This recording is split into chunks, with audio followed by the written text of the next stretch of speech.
Welcome to the Luxe Leap. My name is Reland Logan, and we chat with women consultants making bold moves, big wins, and the secrets to extraordinary branding. So I have a question.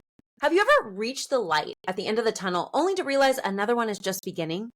Life is full of transitions, and navigating those turning points with intention can be the difference between simply moving forward and creating meaningful, lasting change.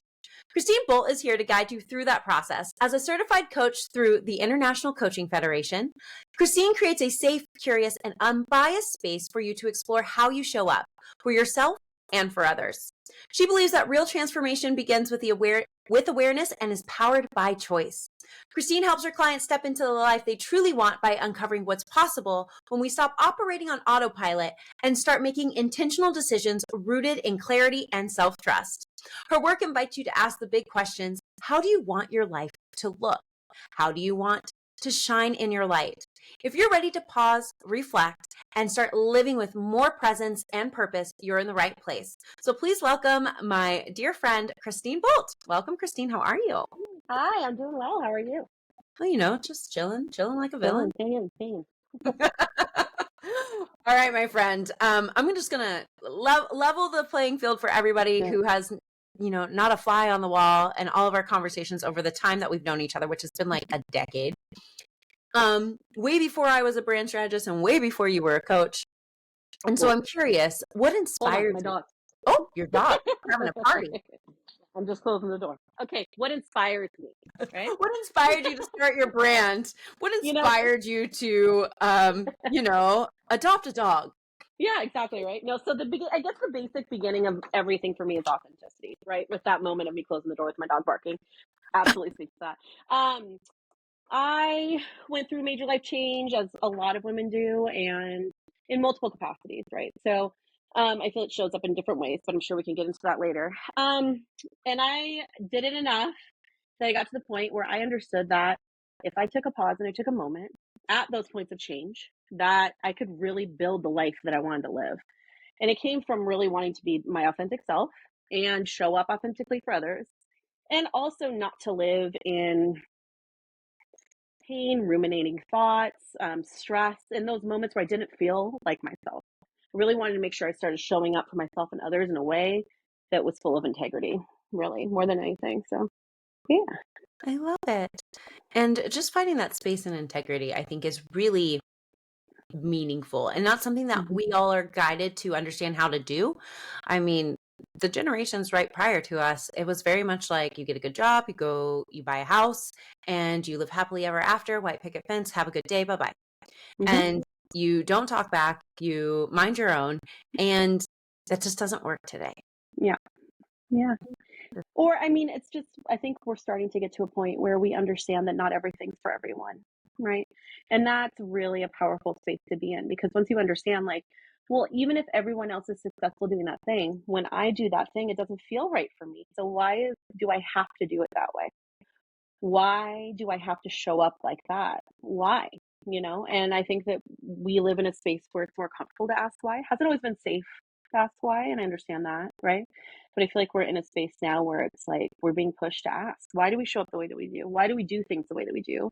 And yeah, not everything's for everyone, right? So this whole white picket fence, two kids, dog and a half, whatever, might not be for everyone, and that's okay. And it might be for you. I just made a video about the importance of really returning to your roots and being a little bit wild after you go through the healing process. And I mean wild with intention and wild with health and care.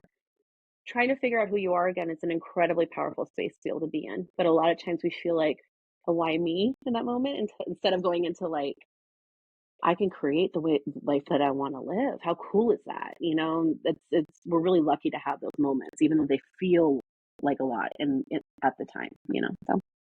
I always look at them as propellers. Like, it's just propelling you to the next stage, and life is a series of choices. And whether you decide to make the choice or not, you made a choice not to decide. Yeah, absolutely. Yeah. And also knowing that when you feel stuck, there is a way to get unstuck, because no one's ever really stuck. And that's a weird, interesting moment when you finally realize that. And the whole lid comes off everything. You're like, oh no, oh no, what have I I mean, the done? whole time I didn't have to do this. But This. I've been uncomfortable this way the whole time, and I'm still doing it, and I don't have to. Are you kidding me? And going through that whole process is the whole thing too. So It's its own beautiful little pickle. yeah. When you look back and you're like, you're inspired because you went through change, but through all that time and space, was there a pivotal moment in your brand's journey that really defined where you are today? Ooh. Um. Hmm. I don't know. That's a hard question to answer because I see it in that way, but I also see it in the all the little things led up to where I am moment as well. So I see both sides. I think that if it came down to the way that I approach coaching, there's a couple option things that really influence the way that I coach. One is having found IPEC, which was the school that I went to and the coaching school that I was a part of. I had a personal coach who went through them, and she was amazing and helped me, change everything. Because I got to a point where I changed careers. I burned out really, really hard, and had the whole "what am I doing with myself" thing. I was a career girl, and I had a kid, and everything changes, right? So Mhm. you have those moments, and I ended up having a career coach because I was like, this isn't working for me anymore. And that going through that, and so seeing like the building blocks of everything, I see that. So my school being one of them, and then right after school, we have to do in order to be certified through the International Coaching Federation. You have to get a certain amount of hours in order to take a test, and it's a whole thing, right? And so to get my Always. hours, yeah, super common, just the same as kind of like a therapist or an attorney, along those lines, right? Newer, so they're still figuring some things out. But the International Coaching Federation makes you take hours after your degree, just like a practicum. I ended up working at the women's prison here in Wilsonville, in Oregon, and I worked for a nonprofit called the Pathfinder Network. And I coached women in custody I did a women's empowerment class, and I coached a parenting class, and I got to coach women one-on-one, and it was wonderful and amazing and empowering, and really helped me to understand again, yeah, not everything's for everyone, and not everyone's path is going to look the same, and every path is valid, and you just got to work with what you got, and you can make change even if you're in the most dire of moments. There is a moment for everyone to be able to change in those times and create the life that they can create with what they have. So Were there moments, like any moments that stood out during those hours? Because that's a very powerful place to be. mhm, To work inside a women's prison is not easy. mhm, These are folks who have a lot of time on their hands to be reflective. Um, they have time to make the changes, yet when they come out, society doesn't necessarily see it that way. And so, and it's close, and it's definitely not the same. I'm not going to say that it's the same because I have not experienced that. Is the idea that some women even feel trapped in their relationships in a similar mhm. manner and feel like they're going to be judged harshly if they ever speak the truth about that. And so when you and that also happens for women in business. Like this is like a Mhm. ongoing common thread across womanhood is like Yep. this feeling of being trapped in. What are some of those moments that you've seen through others where it's like it's okay, we all experience something similar, you're not alone? Yeah. Um, I think you can even break it down even further into the idea of going from survival mode into intentional mode, right? And survival mode can look like you're totally right, like so many different things. Like maybe you were growing up in poverty, so you ended up with a group of people that did not have your best interests in mind, and through that you ended up committing some crimes and ending up in prison, right? Maybe that's your path. Maybe your path is you grew up with trauma or with trauma in relationship or religion or whatever it may be, and then you end up in a toxic relationship and then you feel stuck in that. So it can look like so many different things, right? So we're talking about going from surviving and making it to like, wait a minute, I don't have to just survive.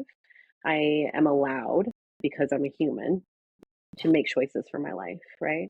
And you are totally right that it is very, and I work with women solely, right? So I Mhm. think that it is a very um, feminine thing to experience feeling like you're not allowed to make your own decisions in this world. And that's really hard because we don't want to hear that. And I think we're making change when it comes to that. It's better now than it has been. But, I've had conversations like with women my mom's age, who are in their 60s and 70s. And then I also have a daughter who's 10, right? So on both sides of things. And a goddaughter is 21. And all of these different women who have still this feeling like we have to be different in order to be authentic. And it's like, that's kind of a bummer, right? Yeah, you have to choose yourself. And you are going to get flack for that no matter where you are, no matter who you are, and no matter what that looks like. It does not matter. And so you have to get to a point where you're like, I am more important than the flack. It doesn't matter. And that's a hard position to be in. A lot of times we're forced to be in that place, right? Change is difficult when you want it to happen, let alone when you don't want it to happen, right? So yeah, it is always happening. All you have to do is look at the hands of a clock. Yeah, no matter what, change is inevitable, right? It's happening in this moment. Yeah, absolutely. And I think that sometimes that did change my mindset on change. It was like one day I thought about it and I was like, oh, that clock ain't stopping for no one. Like the batteries might go out, but the concept of time does not stop. Therefore, I can choose to move with it, or I can choose to be forced to move with it. Like there's no change other than I'm going to have wrinkles and gray hair depending on where I was when I started. And how do I want life to look? That is a choice. Yeah, time keeps marching on, right? My favorite analogy for that is Abraham Hicks. And I've read as much as I can read from as many people as I possibly can. But this one just has always stood out to me, is this idea of a vortex, and you're in the middle of a tornado, right? Your life is a tornado. It's going to keep spinning no matter what. You can't stop it. It's a tornado, right? Like, come on. You're not going to stop a tornado. Figure it out, right? So are you going to stand outside the tornado and let it pull you into your space while you're fighting it the whole time and you're in pain and you're stressed and you're like, no, I'm going to hold on to this thing over here, even though you're being pulled in this direction, right? Or are you going to stand in the middle of the tornado and you're just be like, okay, here I am. Like, things are happening, but I'm going to pick this from the tornado spinning around me, and I'm going to put that in my toolbox, and I'm going to pick this, and I'm going to put that in my happy place, and I'm going to pick this, right? And that's so much less stress and so much less cumbersome than having been dragged into what your life is going to be no matter what, right? Like, things are going to happen. Life keeps marching on. Time keeps happening. Right? It keeps going. Like we started 12 minutes and 20 seconds ago. It's going to keep going. Yeah, it's pick your hard, right? In 10 minutes, it's going to be 10 minutes no matter what. So do you want it to be hard now or do you want it to be hard later? Like, figure out which one you want it to be, because it's going to be. So you got to do it. It's a real thing. And there's some things you wish you could stop. Like, bugs are so huge, they keep hitting my window. I know none of you can hear this. I can hear it, and it drives me bonkers. Sorry, everyone. Left turn from Reland, as we're so used to. If I have 3 of them, it eventually turns to a right. So, well, I love analogies.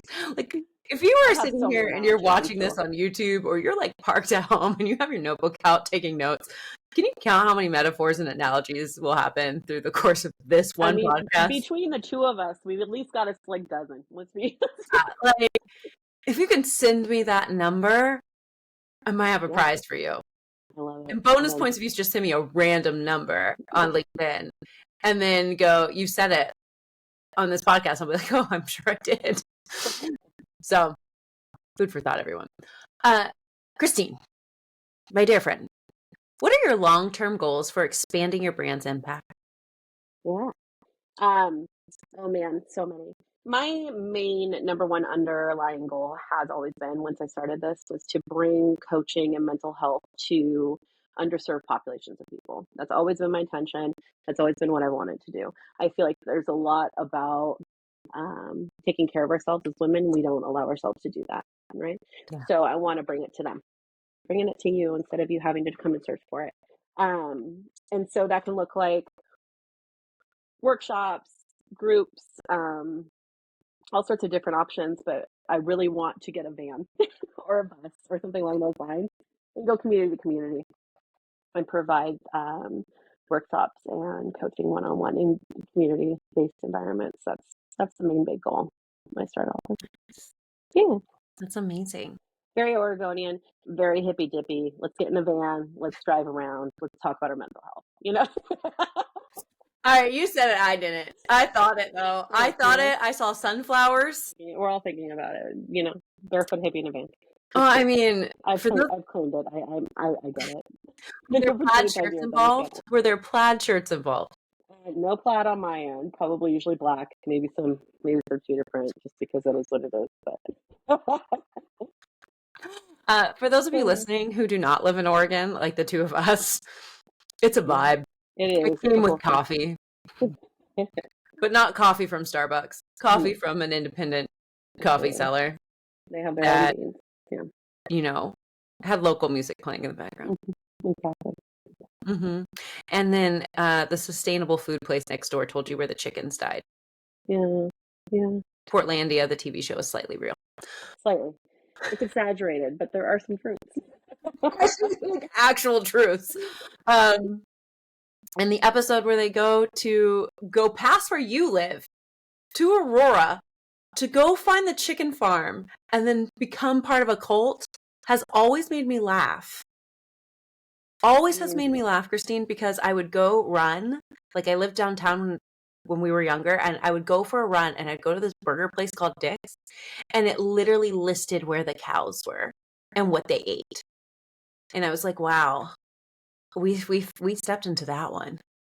Absolutely. We Yeah. stepped into that one. My favorite is No You Go. No You Go. Where they're at the stop sign. It's like, no, you go. No, you go. And then he starts like camping and building a fire, making no, you go. Like that's cool. Also very us, and it makes me go 4 ways out at the top of the hill. Like I'm just like, okay, or I go, it was my turn. Why don't you get it? Yeah, exactly. Clearly didn't learn how to drive here, so neither did I. Look, it's a party. So for those of you who may come here and want to know if Christine will drive her van to you and not in Oregon, will you? Absolutely. I will go anywhere you want me to go. No, I mean, the other thing about the van that I think is that's important to talk about and that's interesting is that it doesn't even necessarily have to be a van. I am also currently mobile. Because a lot of times when you're dealing with starting your life over again, right, which is one of my big main things, you lose so much, right? You lose your community, you lose your people. Sometimes you are literally starting over again in a new place. Maybe you're trying something new for the first time. All of those things are very scary. And so if it can be brought to you in your comfortable environment, whatever that may look like, that will help you sevenfold to be able to make any change that'll help you to become healthier, right? So if I can come to you, that's huge, right? Especially maybe you're gone through treatment and recovery in some capacity, right? So being able to be at home is necessary for you to create any sort of healing, right? Mm-hmm. So yeah, I think about all those moments a lot. That's incredible. All jokes aside, that's really incredible. Well, still need a van. Somebody get this woman a van. Coach. So when you think about this and, going out into those communities, I initially think that you need very key partnerships in order to make that happen. Yeah. But as you think about it, not me as a brand consultant, but as you think about it, how is your marketing strategy going to adapt to support that level of growth? I think it just has to become more and more community-based the farther along I get. And that's a big part of, I think, my whole idea for my brand in general is to just become more and more community-based and more community-based. I love one-on-one coaching. It's my main thing that I love to do. However, I do understand that in order for this to expand, we're going to need to be in larger and larger rooms with more and more people. Like that's really the way it's going to be. And that's also a big part of coaching, right? It's every conversation. And also the school that I went to again with IFEC, which was fantastic. Their big thing is you can coach anyone and anything because you're coaching from the inside out, right? We're talking about energy. We're talking about emotion more than anything. Like, how do you want to show up? And so one conversation at a time, changing the world. Well, right, those conversations are going to get bigger and bigger and more community-based and larger. So that's kind of like the hope and the intention is to get to a point where we're just talking to enough people, and by we I mean me and my dog, talking to enough people to create intentional, pragmatic, long-term change that makes the world a healthier place. Yeah. It'll be interesting to see how that goes with you and your van and your dog. Yeah. That's You a know? fun And it podcast. might not be a van. I think that's the other thing about it too that's been really interesting is like when you say what's the one moment, Yeah. going back to that question, it's really interesting because I think of multiple moments that I thought would be different that ended up in a different way. And all of Mhm. those different moments that kind of were like not what I thought I was going to do. I never thought I was going to work at the women's prison going into this. Are you kidding me? That's not something that I thought that I was going to do. And working with a nonprofit at the women's prison as contractor, like the whole thing, like that whole thing. And it was a wonderful experience, right? But that's not something I ever could have pegged for myself ever. So all of those little things that you through and all those little moments, they can adapt and they can change. And that's probably, I think, one of the harder things about a business. This isn't my first business I'm starting, right? Um, being solid in your values and what you want, but also being open to the idea of change and it looking different than the way that you want it to look if it's going to be successful, right? And so sometimes this over here is totally different than where you end up over here, right? When it comes to creating the business and the business model marketing. So It's so true. It's so true. I know I can see clear as day what my pivotal moment was. And it was forced upon me. And to your point about the tornado, like I had two options given to me. Do you sit on hold with unemployment during COVID? Or do you just take the last of your money and create something? Mm-hmm. And so I created it and I created a social media agency. I don't do social media. Like it's not what I do. Right. And had you asked me, April 2020, would you be, where's your social media agency going to be? I would never in a million years told you, oh no, I'll be doing branding and 1 to 2 business days or 2 to 3 business days, excuse me. Yeah. Never, ever. I would never have told you, oh yeah, I'm also going to be advising businesses and like coaching them up from to their first 6 or 7 figure. None of it. Yeah. I would have looked at you and like giggled.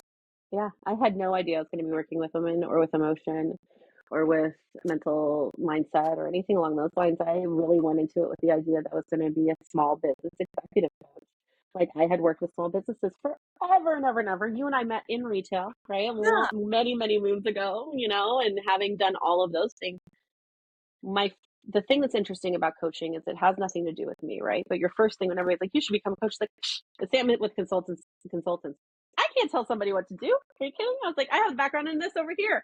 No, that's not the case at all. Like you have to find what your niche is and you have to find where the life leads you to that's empowering, right? Because you're not going to be able to empower other people unless you're empowered yourself. So yeah, it was really interesting taking the shift. Like afterwards, when I started getting into being around more and more coaches, I was like, oh, okay, I really need to start working with mindset because these are conversations I'm naturally having anyway. So I might as well go with the conversations that I'm naturally having, as opposed to trying to force something to be something just because it's what it's It has to be chosen. Yeah. And mindset is such a big piece. Me and podcast guest, Jacqueline, she is a sales expert. Mm-hmm. Obviously, I'm a brand expert.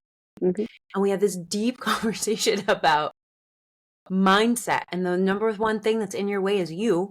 Yep. And you have to be able to, she calls it ROI, return on intention. Mm-hmm. And it's just so beautiful that we're having this conversation because if somebody is like, deep diving down the Luxe Leap rabbit hole, they're literally going to go from like this conversation most likely about return on intention to us talking about like change happens and you have to be comfortable with the idea that it's not going to be necessarily what you pictured, but it will be the right thing in the right moment. Yeah. And also understanding that's also another dichotomy, right? Understanding that in that moment, it might not be the way you want it to look, but also in that moment, trusting that you have the moment and the power and the choice to make it look enough like the way that you want it to look, right? So that give and take of intention and also like freedom and growth, right? Like those kind of push and pull on each other the whole time as you're building things, no matter what you're doing, which is really interesting. Healthy tension. Yeah. That is healthy tension. Yeah. So when you, oh my gosh, I don't even know what my question was going to be. It just like completely went somewhere. And I just like, I'm going to leave it out there with the sunshine. I'm sure it'll come back around again. This is an interesting question, knowing what we have going down the line later today. But what changes are you considering for your brand messaging to reflect your future ambitions?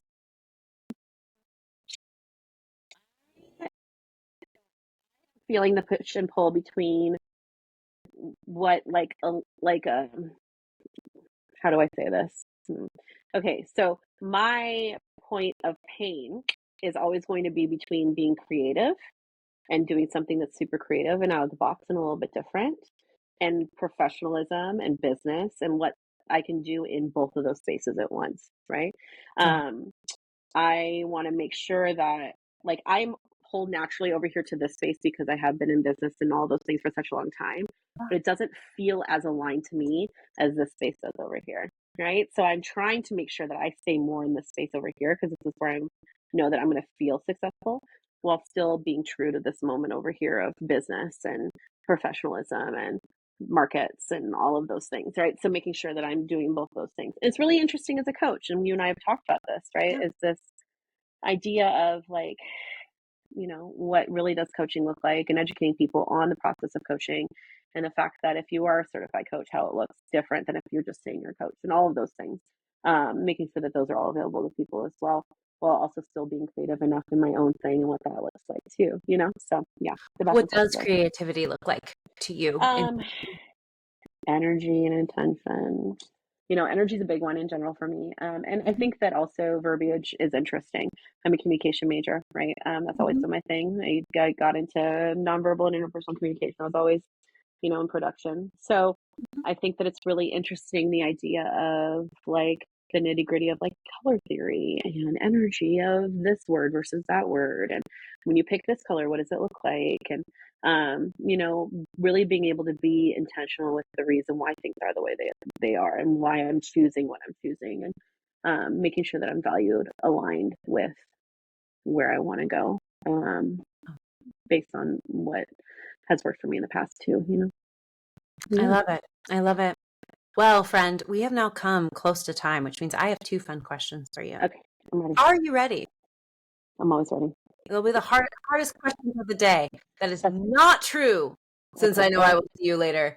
But my first question is, what does a day living a luxurious life look like for you? Freedom of time. I think that that's a big, big thing. And I also think that that's a big thing for a lot of people when we're talking about intentional change. We Mhm. want peace, we want freedom, we want to be content, right? And that does look different for everybody.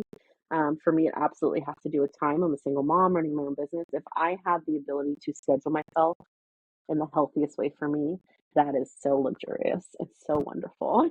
I want to be able to do that. It's funny how moms are usually like, okay, I need it to work around their schedule, but I don't want an alarm clock. And I'm like, yeah, I get you. Yeah, I heard you. and I mean, it's not for me. I don't want an alarm clock. I want to be able to follow what physically feels right to me in that day, right? And be able to, yeah, like you and I had talked about earlier, look ahead, plan ahead, schedule things out in the way that I need to, knowing that's going to be a good work-life balance for me, coming from the corporate world and coming from corporate business and sales and all of those things, and middle management and the whole thing. I got very, very used to other people being in charge of my time, and I got very, very used to having no free time, and it burnt me out hard. And so I'm trying not to go back to that space again. And that's one of the main reasons why I want to be able to be free with my time. It's really You important. build it. You get to build it, my friend. Right? If it's your business, you hold the autonomy. You have Okay. agency. Yeah. And I think sometimes people don't ever really reflect on that. Yeah, and that is exactly what I mean by the push and pull between being creative and being professional and business oriented, right? Yeah. That's that moment of choice. Which way are you going to go? And you can go with both. You don't have to pick one. You don't have to pick one. Picking one is actually kind of weird. I know, right? If I'm being honest, I it agree. sounds also like you put yourself in a box. Yeah, I don't like boxes. I don't either. A lot of people like them though. They're comfortable. We know what's in here. I can see all four walls, right? Yeah. It's like, and we are not going to get into it because it will take forever. But if you have not read Plato's Allegory of the Cave, please get into Plato's Allegory of the Cave. If that's something that speaks to you about being stuck in a box, I would recommend starting there. It's a good one. It's a good place to start. I'm like, I just don't believe in them. I just don't believe in them anymore. Mhm. I'm like, Yeah, I like containers from a creativity standpoint, but it means I can also exit a container. exactly. And my And that's container can another, have a box. yeah. And you also don't have to be in the box. You can be next to it. You can Mhm. look at it. You can say thank Flip you. it upside down. Yeah. You can stand I on it love and make it flat. You can do all sorts of stuff. it. All right, last one, best one. You ready?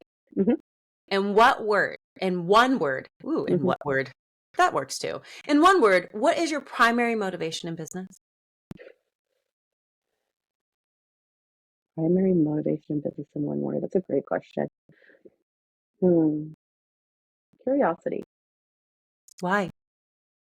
Um, I think if I come from a moment of curiosity in all things, whether it be business, health, personal life, um, then I'm going to be growth oriented and intentional.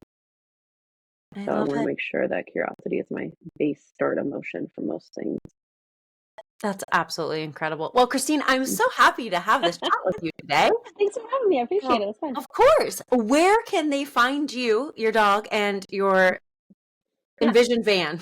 absolutely. So, ChristineBoltCoaching.com. I'm also on Instagram, Christine Bolt Coaching. I'm on TikTok with Christine Bolt Coaching. Trying to do better about posting my little videos about emotion and mindset. But I'm also going to be working on an emotions workshop that's going to be put out in the world here soon. And I'm also working on a schedule of going live to be able to answer anybody's questions that they may have. And so we'll get into that. So stay tuned for those. Yeah. I love it. Well, if they pop up before this episode comes out, we'll put them in the show notes. Otherwise, friends, Wonderful. we'll talk about it on the blog. So Great. thank you all for listening and have a beautiful weekend. We'll talk soon. Bye, y'all. Goodbye.